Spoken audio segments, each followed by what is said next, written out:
Good morning. So I want to talk about while I work. I'll show you what I'm doing. I'm making these necklaces. These are stones that I get from the Mediterranean, and they all have individual holes in them.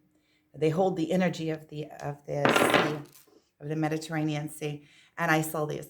So I'm making them. Um, I want to talk about the energetic imprint from yesterday that I received that was really, really strong on the twin flame journey.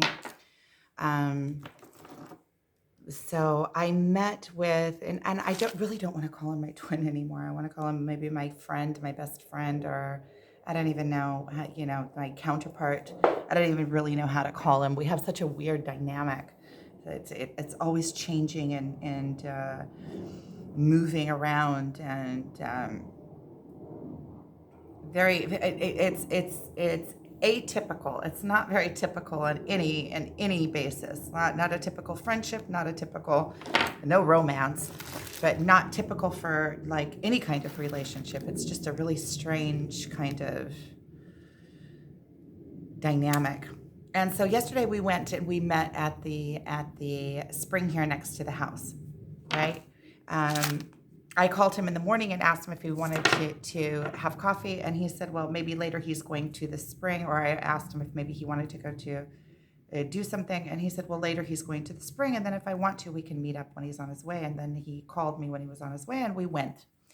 And on the way there, or I should say on the way there, I turned up towards, and just as I was turning up, he came in behind me. So he followed me into the spring, and you have to go on this long, long dirt road to get in. And because of the rain in the last few days, there's a couple of patches that are really difficult to get by. So when we went in together, and there was this massive mud puddle area that I just barely, and he was following me. And when we got there, we decided that we were going to leave out before dark. And it was really interesting. We had a really fun time at the spring. There was a young couple there that they were on their first date, and we ended up talking for a long time with them, and it was a lot of fun and meaningful. I also think for them that it was meaningful for that young couple. And we had a good time. We always have a good time. And so on the way out, I asked him, okay, so who's going to lead out? You want to lead? Like I told him, we need to, I want to, that we go together. I want us to leave together. So who should lead? And he wanted to lead. And when we were on our way in, there were a couple of rough patches. There was more than one rough patch. There were a couple of rough patches. And as I went over them, and when I was leading, I waited to make sure that he would get over them too, just kind of like, we're going through this together to make sure that he makes through the rough patches okay. And so when we were leaving, we went past, and if I'm already telling stories, I also want to tell the story about the fox and about the phoenix. So this will be like a storytelling video.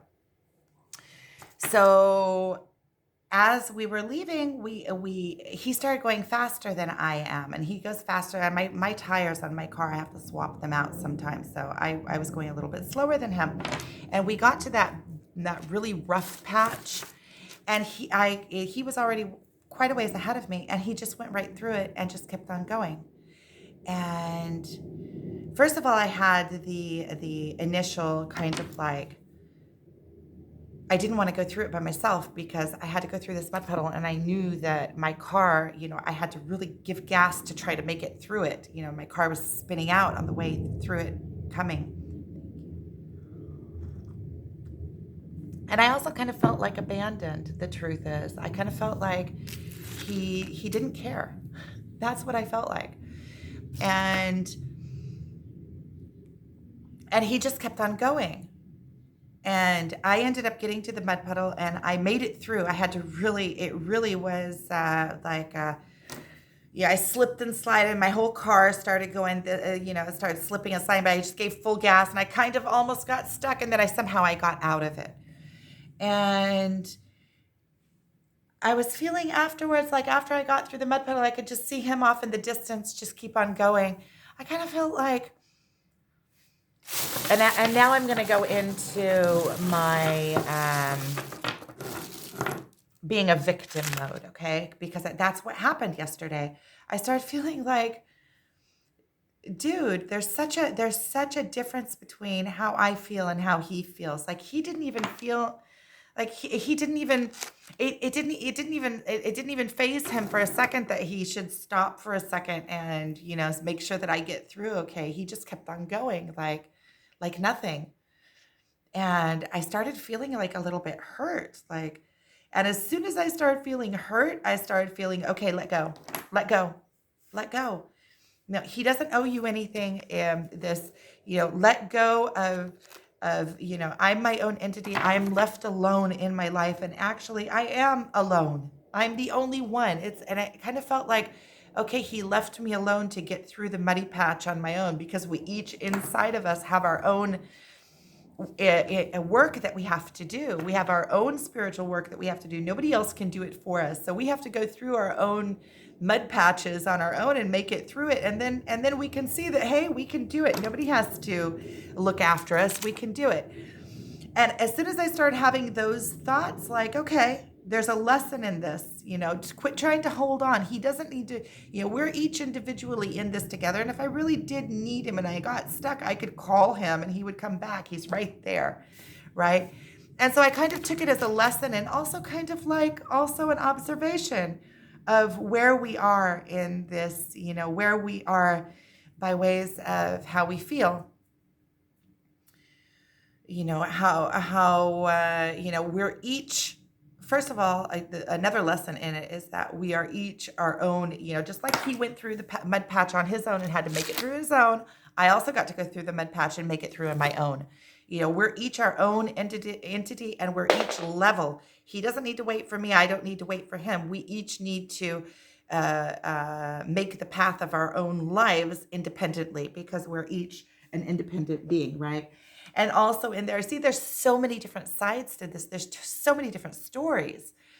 And then also I still had that feeling like, okay, there's a big difference in between how he feels. These rocks keep falling. How he feels and how I feel. There's a big, big, big difference. Like in me, my automatic was to wait for him. I feel like we're connected, and I guess that he just feels less of that. He feels less obligated, less like, more like, okay, buddy, buddy. And that's what he was also telling the people that when we were at the spring is that him and I are kind of like buddy, buddy. And this is something I've heard over and over and over and over. Like we're like brother and sister almost, like good friends. Which I also see that we're like good friends. And I also feel like kind of like we're brother and sister in a way. It's like we're so similar, or like I know him so intimately, not intimately like in a romantic way, but like I can see all the way into his soul almost. And I took it kind of like a lesson, like he was giving me a lesson, like you go through your own crap and I go through my own crap and we each deal with our own mud in our life. But at the same time, I couldn't help but feeling like also kind of turned off, like, okay, that we're not even here. Like the way that I feel and the way that he feels is he didn't even think of me. He just kept on going. It's like I had that feeling like kind of like abandoned almost. And that's a core wound, the abandonment wound, right?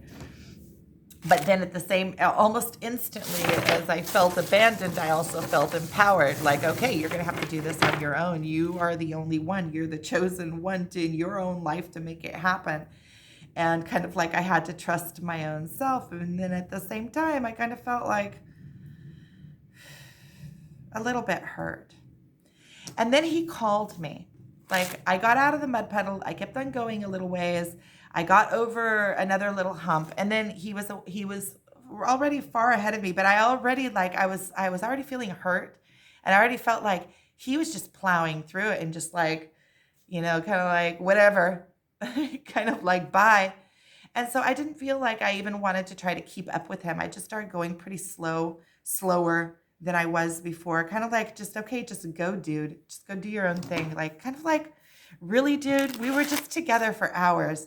And then we're leaving. And at that point, you see, this is the victim mode, right? That point is just like, okay, adios. I don't give a crap about you. And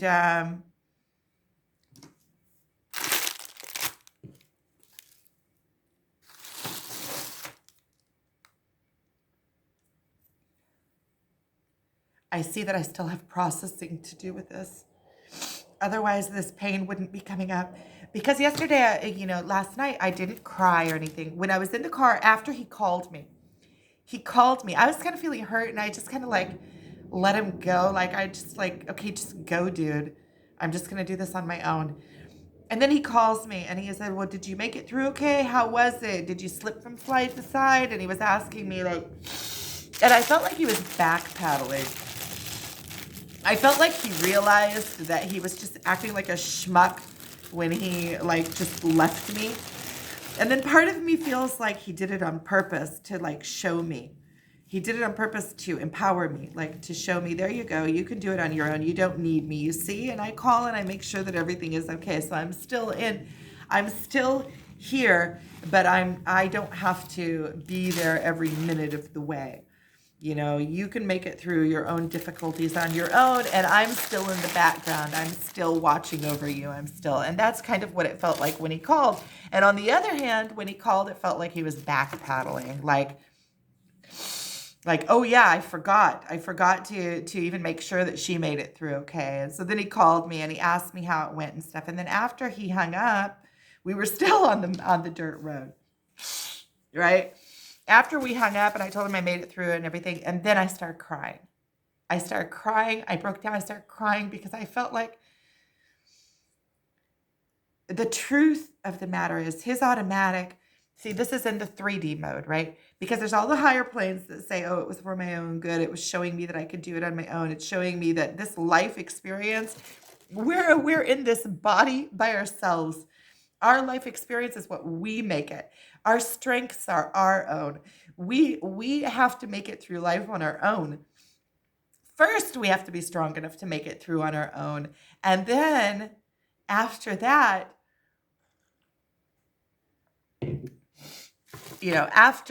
we can add somebody into the mix that we care about and that we care for and that we do things for out of choice, but knowing that we can do it on our own, right? So that's the higher lesson in all of this. See how this twin flame journey, it really brings everything home because we go through everything. And then on the other hand, I felt like abandoning me there, like just keep on going, just, oh, okay, I made it through and I keep on going. I'm just gonna drive right through. It kind of like, and leaving me behind, kind of like, it also showed that, first of all, I'm not waiting for anybody in my life. That was also one of the messages that it gave me. But then when he called me, I felt like he was backpedaling. Like, when he called me, it almost felt worse. It almost felt like he knew that he came off not caring. Like his automatic was just to keep on going, and then that he noticed that he left me behind, so he like called me to like make up for it almost. And it's almost like that almost made it even worse. If you just, on one hand, it made it better. It made me see that, okay, there was a lesson in this. There really was a lesson in this. And that he, afterwards he cared. He made sure that I made it through. Okay. He's still there. He's still in my life. He's still present. And he's just allowing me to go out and do the things on my own. And that I'm going to have to overcome my own obstacles in my life by myself. For instance, my work that keeps on getting pushed all the way to the back of the back. This one's cool. This one looks kind of like a heart, and it has a hole that comes through. Like it has 2 holes. So the chain will kind of go through it on one side and then through it on the other side. See, so it kind of goes through it, and then it can be like, it almost looks like a heart. And so then I started feeling like,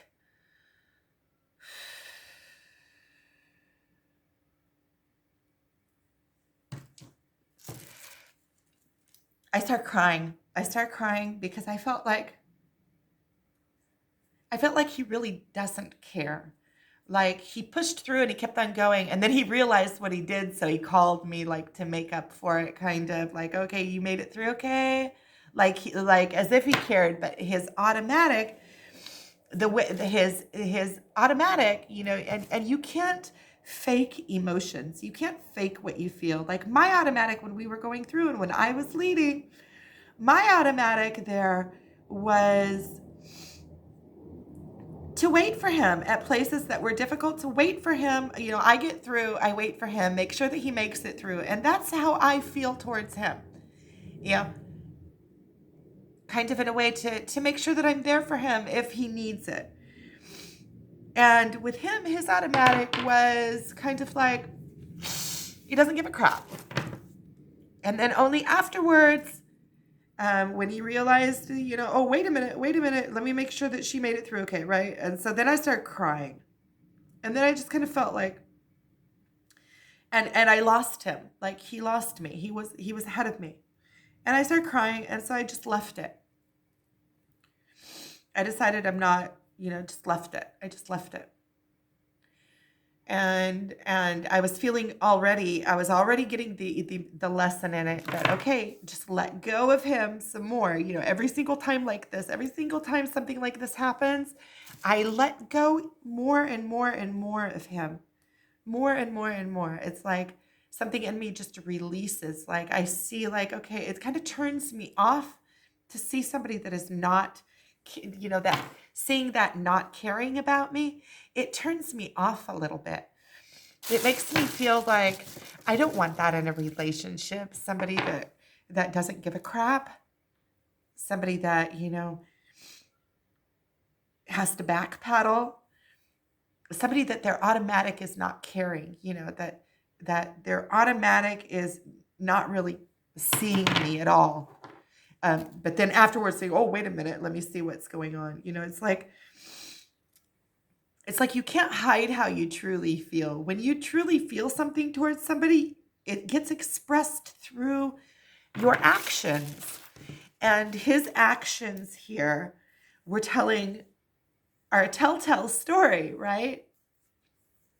Because had he been feeling those feelings of love towards me or romantic connection towards me, I feel like when a man feels towards a woman a romantic connection, then they want to be that knight in shining armor. They want to be the protector. They want to be the masculine. Here I am, I'm crying in another video. I'm not feeling bad. I'm feeling fine. It's just emotional to have to put all of this into words. And there's so many things that happened in the last few days that have been allowing me to let go more and more, like ways that I see that he's just not interested.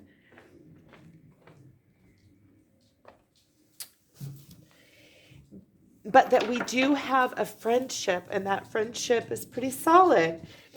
I mean, even things like, if it was his buddy, I could see him just like, okay, push through. I trust my buddy is going to make it through the med pedal. So I have the buddy zone. It's a little bit hurtful. But I understand that the being hurt is within me. It's my expectation, like my want. Like, what would I want? I would want for him to care enough to stop and wait for me, right? I think that is just kind of like,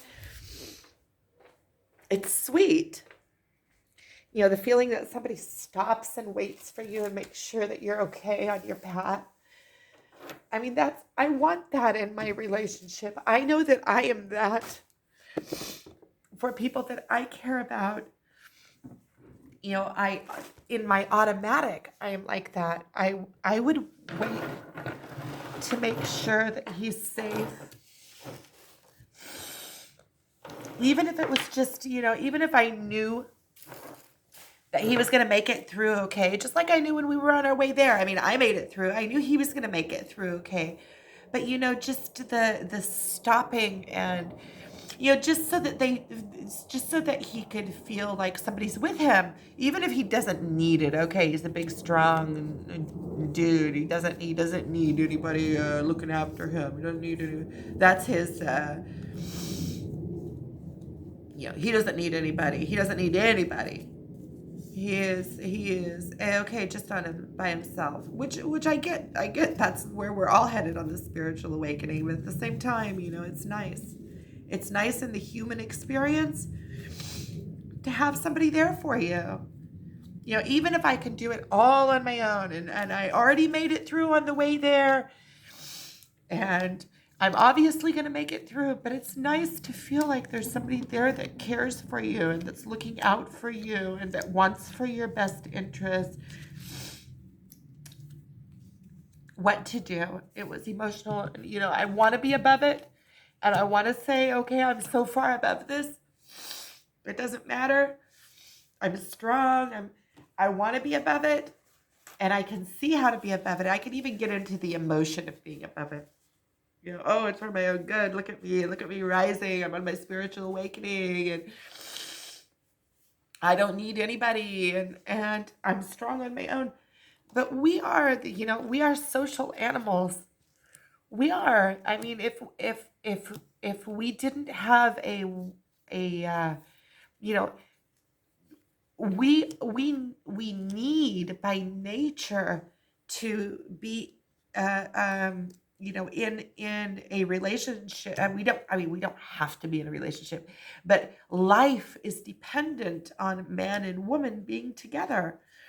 But that's where life comes from. So it is kind of like an automatic. And so I want to tell the story about the foxes, or maybe I'll leave that for a different video, because I see that this one's already 21 minutes long, and it's a completely different subject.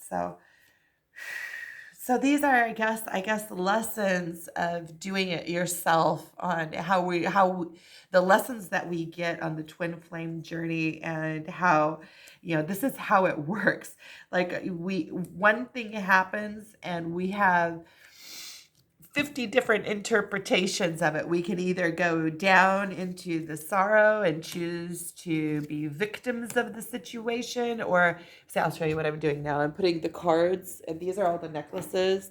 So I'm going to take the necklaces, I put them in the cards, and then I wrap them. And so I feel like in this twin flame journey that we are always like, with every single thing that happens with our counterpart, with our divine counterpart, with our mirror, with the other one, every single thing that happens with them can be interpreted in so many different ways. There's so many different lessons that we can get from one interaction. And there's so many more lessons that I got from the interaction yesterday, but that was one thing that was very obvious and kind of like detrimental. And I almost felt like, because he's a guide for life, and he is like genius, and his guidance is funky. He does like really strange things in his guidance, and I almost feel like that whole situation that we went through yesterday was guided. Like, he did it on purpose so that I would be able to first get hurt, and then realize that it's for my own good, and take it as an example, and realize also in my work also that if I'm going to have to do this on my own, I am going to have to overcome my weaknesses on my own. I'm going to have to go through my own mud puddles. I'm going to have to figure out my my making a living. That is a big one. That is a big lesson that I'm going through now, overcoming how I was taught to think about money, and coming into, being able to completely support myself on my own, and create the life that I want on my own, and not be dependent on anybody else, to wait for me while I go through my mud, And I kind of almost trust that, and I did a video this morning. I was talking about our friendship, and I kind of trust that our friendship is there. But I can't trust. I don't know, something there happened. And when he was talking to me last week, or a week before that, he said maybe the attraction will end on its own. Like, you'll quit being attracted to me on your own after a while. And I'm starting to feel like I understand what he's saying, because of that. what happened yesterday, that's not something that I want in a life partner. That really isn't. And all of the holding me apart from him and away from him and always like, don't get too close. That's not what I want in a relationship. I want a relationship that is open and loving and caring. And even if it is, so what if I have to get through the mud on my own? You can still wait on the other side of the mud for me to get through. And I almost feel like it's bringing me further along on this path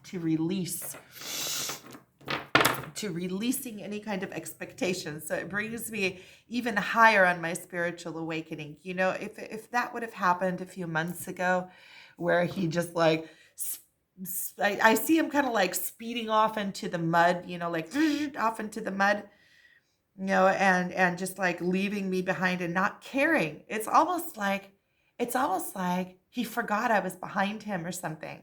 It's almost like, okay, we left the spring and now like I'm already in a different mode. Like I don't even care. And so then after he called me, I start crying.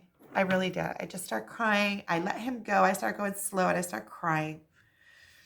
And then I started like, even though I had already realized, okay, that this is detrimental for my rising too. This is me releasing him. This is me seeing the true picture. He doesn't really care. And then he did some backpedaling, which even further brought home the message that he doesn't care. That he noticed afterwards that he sped on and didn't wait for me, so he called me to make sure that I got like, oh, I do care, or something like that. Or, kind of backpedaling because he realized what he had done. And it was kind of a little bit assholey. Yeah, because when we were on our way in, I waited for him over the rough patches to make sure that he got through. And he was a little bit of an asshole. Yeah, that was a little bit of assholey. Even as a friend, that was a little bit assholey, I have to say. Even as a friend. Make somebody feel like they're not important in your life. That's a good way to do it. That's a really good way to show somebody that you don't give a shit about them. And so then I get to the very end of the dirt road, and you have to kind of go around this little corner, and he's stopped there and he's filming. And he's filming his car with all the mud, and then he turns it over on me, and he films my mud, and it films like my whole car was like packed with mud. It still is. It's down there packed with mud again. And he came and he said, oh, that was like he was making a video of it, and he was videoing it, and I was crying, so I like straight away like,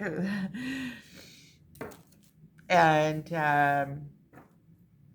so he filmed me. He filmed that, and he filmed my car, and he showed it. I don't know what he's going to do with it. He probably filmed himself going through the mud puddle too. And then I realized, well, maybe he was filming the whole thing and stuff. But it doesn't matter. It's still the way that it feels. It's like I got that emotional imprint of you're on your own. You're on your own. That was the lesson in it. You're on your own. Do your own work. Wipe your own butt. Maybe that wasn't the right thing, but it kind of goes through like that. Like, I don't give a crap about you. You go do your own thing, and I'm doing my own thing. And see you later, alligator. Speed off into the sunset. So those are the kinds of lessons that we get on the twin flame journey. And then I'm just learning how to not sit in it. Okay. I got a reflection of truth. It's like that he continued and didn't give me any kind of thought. Either it was a play, which I'm starting to think that it really wasn't a play, that it was really just how he felt. You start getting like these realizations, like emotional imprints of, he really doesn't care. He really doesn't care. Like if somebody, like that's what it felt like emotionally. Like he didn't even remember that I was there. And then at the same time, I can see how that is helping me to first of all come into my own strength and realize, okay, I'm in this on my own. I'm in this on my own. And kind of like the mud puddle is kind of like, I have to go through my own crap and overcome my own self by myself. Nobody can do it there for me, and nobody can go in and make a living for me. And I don't want anybody to make a living for me, because then I'm dependent on somebody. I want to be completely self-reliant and self-dependent on myself. So I don't have to wait for somebody else. And if I feel like speeding off, off away from the mud puddle, I can speed off away from the mud puddle too. I have my own entity, and I have my own strengths and my own. And then when I bring somebody in at that stage, then when I bring them in, it's in a strong place of knowing that I can do it on my own. I don't have to have somebody else, and it is a choice to have somebody else.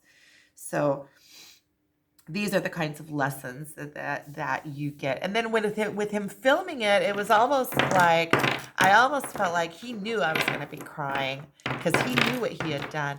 And then on the other hand, it felt like almost like he was making up for it, because he realized that was really assholey what he did. And so he was kind of like, I don't know, like, you know how you suck up, almost felt like kind of like making amends or something. Anyway, that's the story of yesterday, and those are the lessons that I got. And so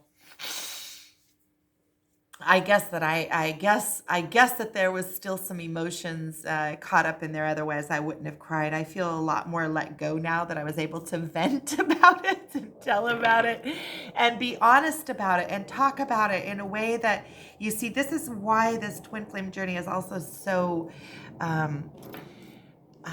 confusing, because there's so many lessons in it. Like, I see the lessons that I got from it, and it brings me right back down to the place of love. Okay, those were lessons that I needed to get. Regardless of how he feels or doesn't feel, those are lessons that I needed to get for my spiritual awakening. I feel so much further let go on it. Also because he was talking about his romantic connections, and when we talk, he's telling about his life. So he was telling about, about other women that he was with and things like that. And it just kind of all together in the big picture kind of allows me to be like, okay, if he felt romantic towards me, I would know. He doesn't. He doesn't. It's as simple as that. And so that's just something that I am going to have to deal with, and something that I'm going to have to overcome if I want him in my life. And I do want him in my life. He's a cool person.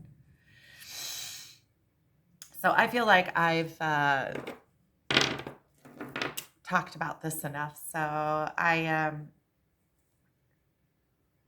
really appreciate you guys watching and being with me on my journey. And I really like comments. So sometimes it takes me a few days, and sometimes I go offline for a few days when I'm going through my own things. So I really appreciate you guys watching, and feel almost like we have this kind of community that we're building. So thank you. Sending you guys lots of love.